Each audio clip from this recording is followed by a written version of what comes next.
Selamat pagi anak didik kami semua, kelas 12 MIA. Tetap sehat dan tetap bersemangat untuk selalu mengikuti semua pembelajaran daring yang kita lakukan. Karena materi atau topik pembelajaran kita untuk semester 1 ini telah selesai, maka pembelajaran kita hari ini sampai menjelang ujian semester adalah mengenai pembahasan soal-soal.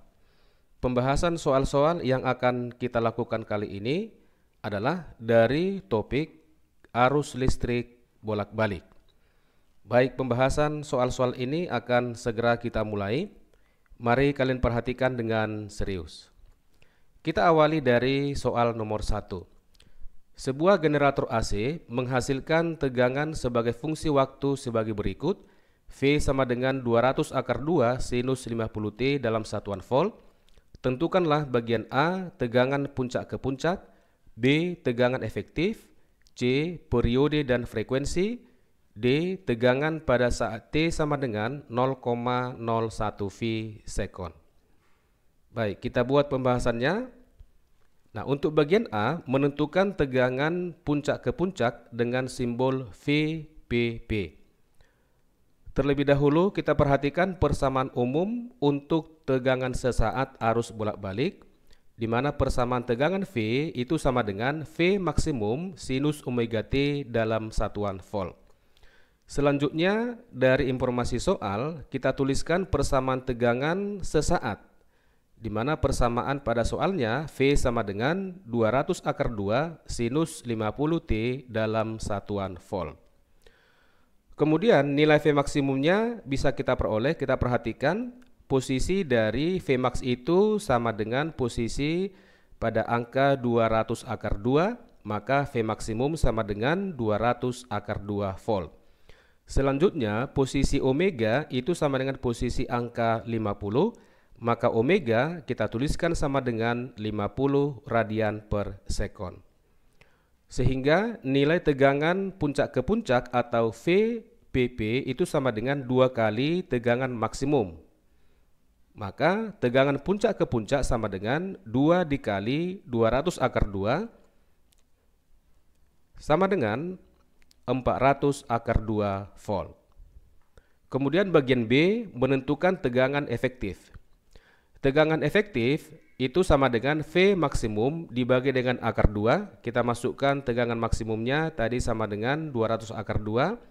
Maka V efektif sama dengan 200 akar 2 dibagi dengan akar 2. Akar 2-nya habis, maka tegangan efektif sama dengan 200 volt.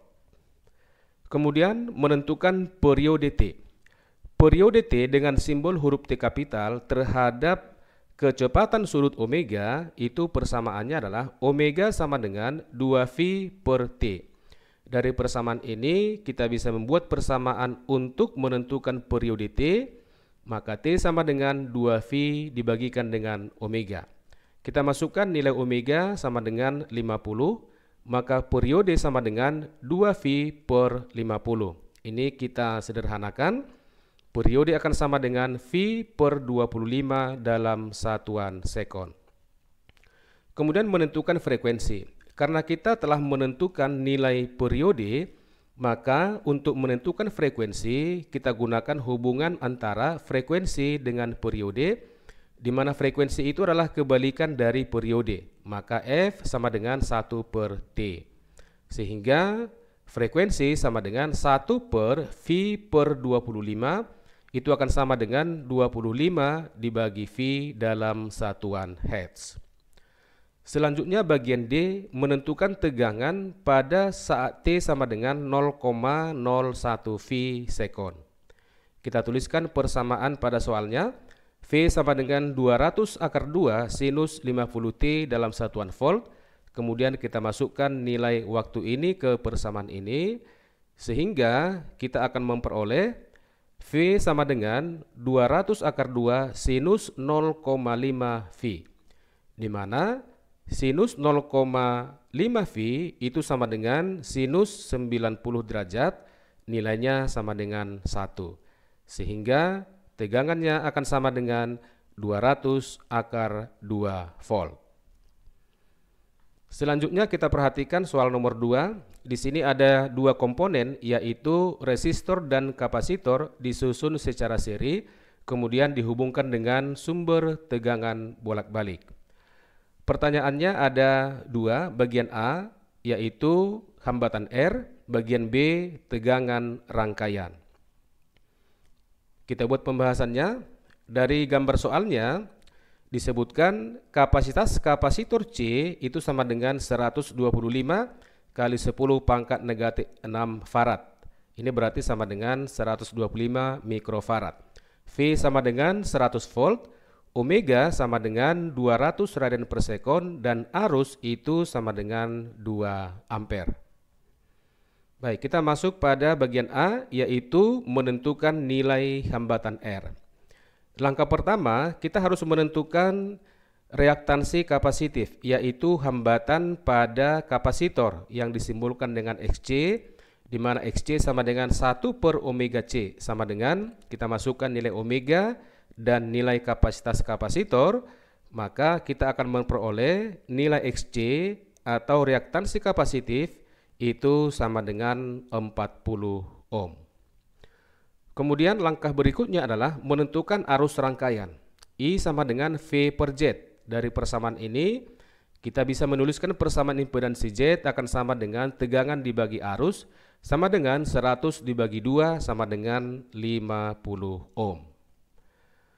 Untuk menentukan impedansi, untuk susunan resistor dan kapasitor secara seri, Z sama dengan akar dari R kuadrat ditambah XC kuadrat. Kemudian kedua ruas ini kita pangkat 2, maka ruas kiri akan sama dengan Z kuadrat sama dengan R kuadrat ditambah dengan XC kuadrat. Maka R kuadrat akan sama dengan Z kuadrat dikurang dengan XC kuadrat.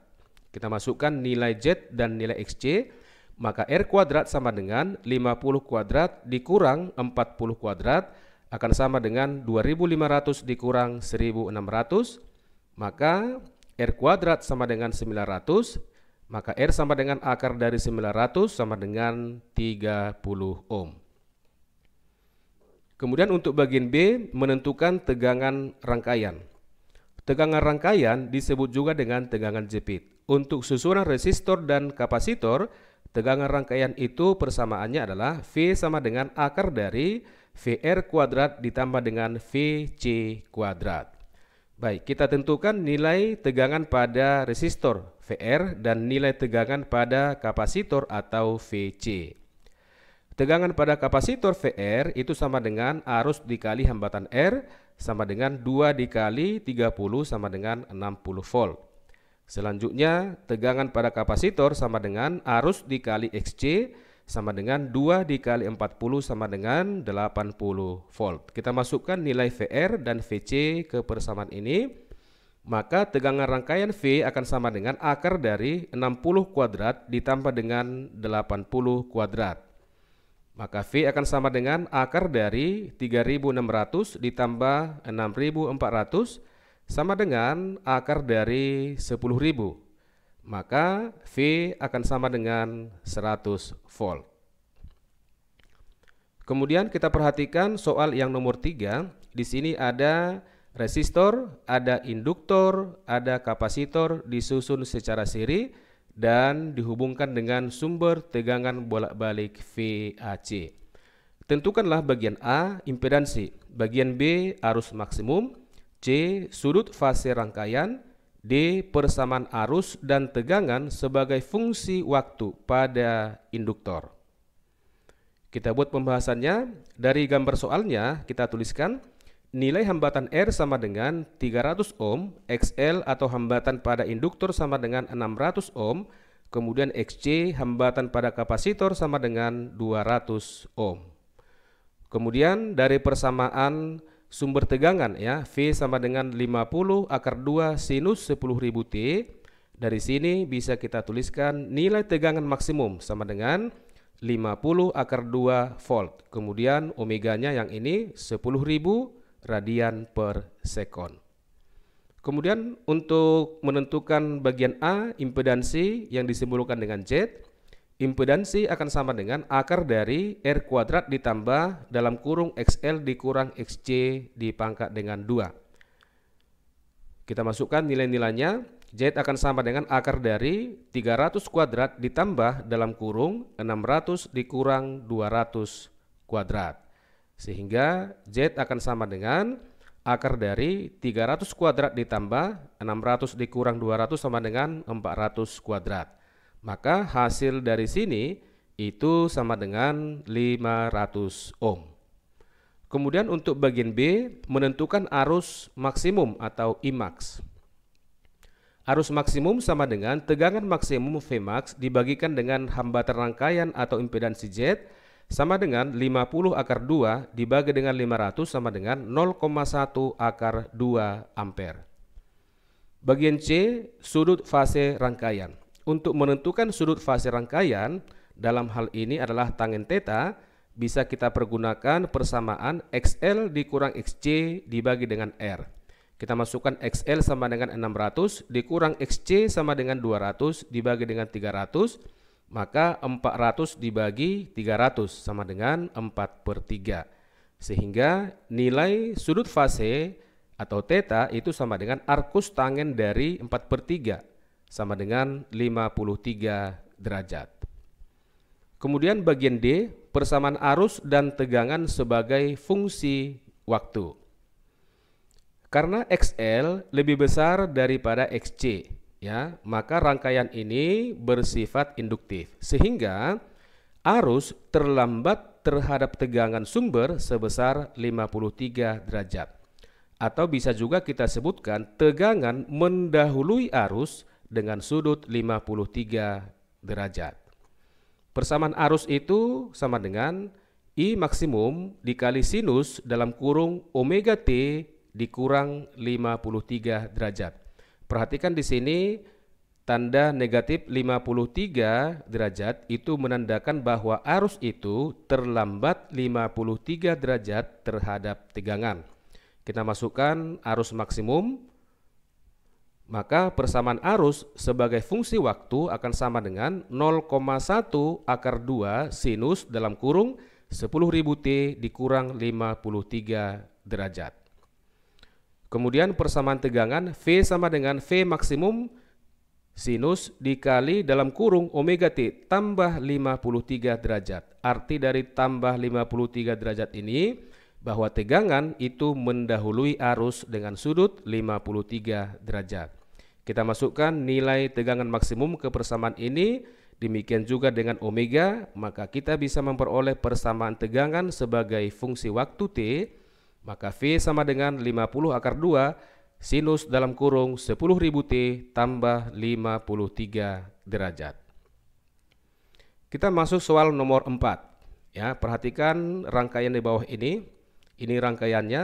Pertanyaannya adalah tentukan faktor daya dan daya rangkaian. Kita buat pembahasannya. Nah, sekarang coba kita perhatikan gambar soal ini. Di sini ada dua resistor yang dihubungkan secara paralel. Maka langkah pertama adalah kita harus menentukan pengganti dari kedua resistor ini yang disusun secara paralel. Maka untuk menentukan nilai hambatan pengganti kedua ini, 1/R itu sama dengan 1/30 ditambah 1/60 sama dengan 3/60, kita sederhanakan sama dengan 1/20. Sehingga hambatan penggantinya kita tuliskan sama dengan R, itu nilainya sama dengan 20 ohm. Sehingga rangkaian awal soal ini bisa kita ganti menjadi rangkaian seperti ini. Nilai hambatan pengganti yang besarnya 20 ohm itu sudah kita gantikan dengan sebuah resistor yang besarnya 20 ohm. Nah, untuk menentukan faktor daya, kita tentukan terlebih dahulu impedansi rangkaian ini. Impedansi Z itu sama dengan akar dari R kuadrat ditambah dalam kurung XL dikurang XC dipangkat dengan 2.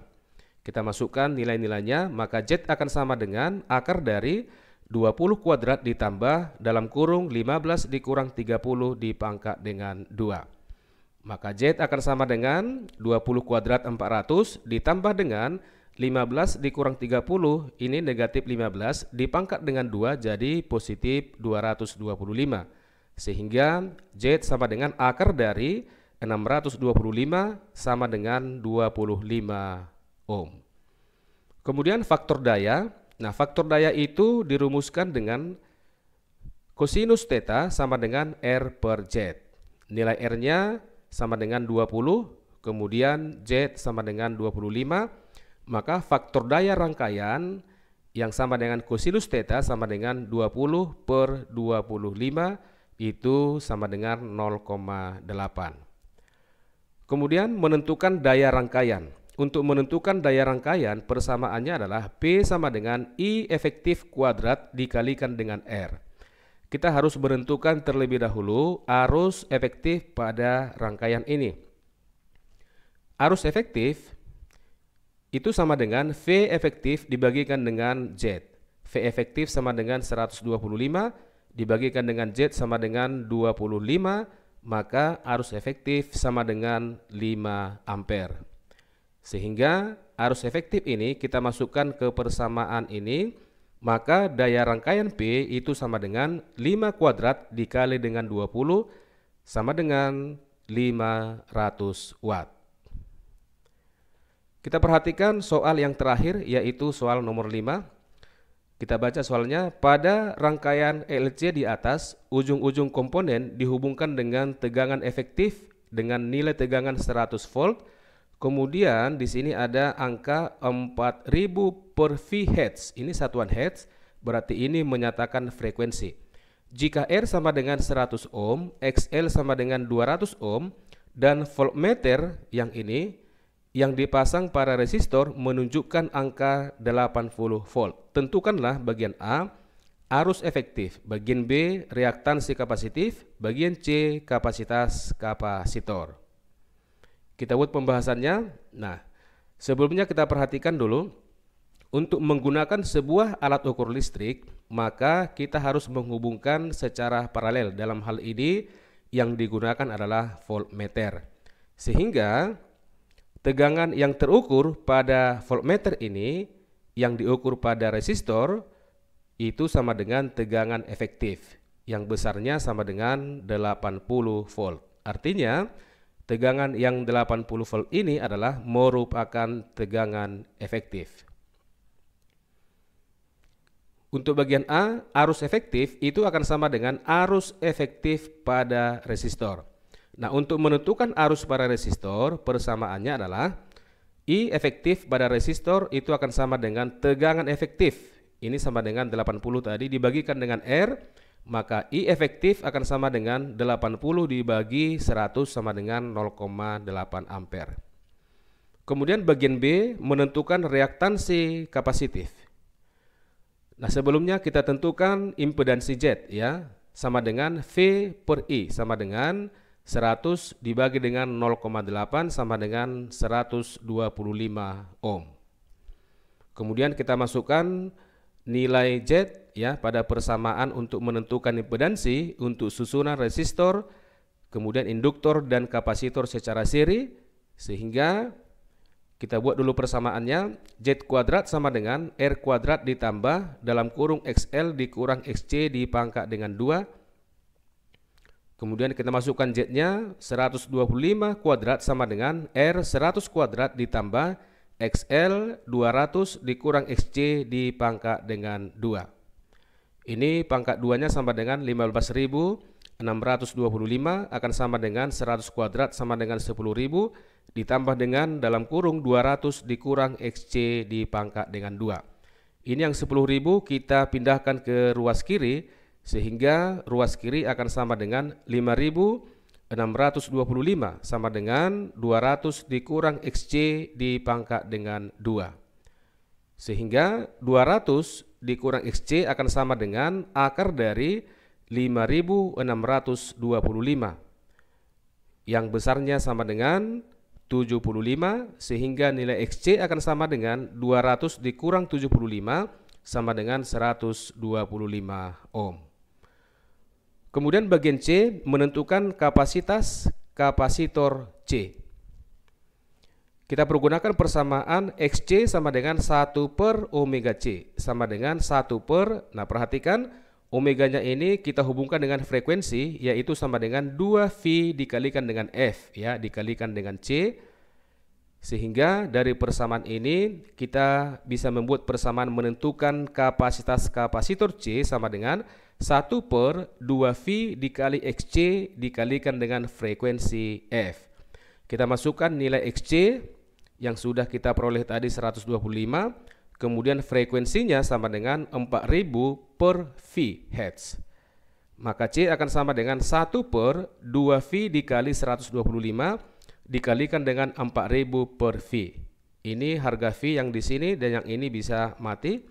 Maka nilai C akan sama dengan 1 per 1 juta. Ini sama dengan 1 per 10 pangkat 6. Maka 10 pangkat 6 yang di bawah ini kita naikkan ke atas berarti sama dengan 10 pangkat negatif 6. Yang sama dengan istilah mikro. Berarti kapasitas kapasitor C itu sama dengan 1 mikrofarad. Demikianlah pembelajaran kita kali ini. Pembahasan soal-soal dari topik pembelajaran arus listrik bolak-balik. Terima kasih atas perhatian kalian semua. Tetap semangat, selamat belajar, dan semoga sukses.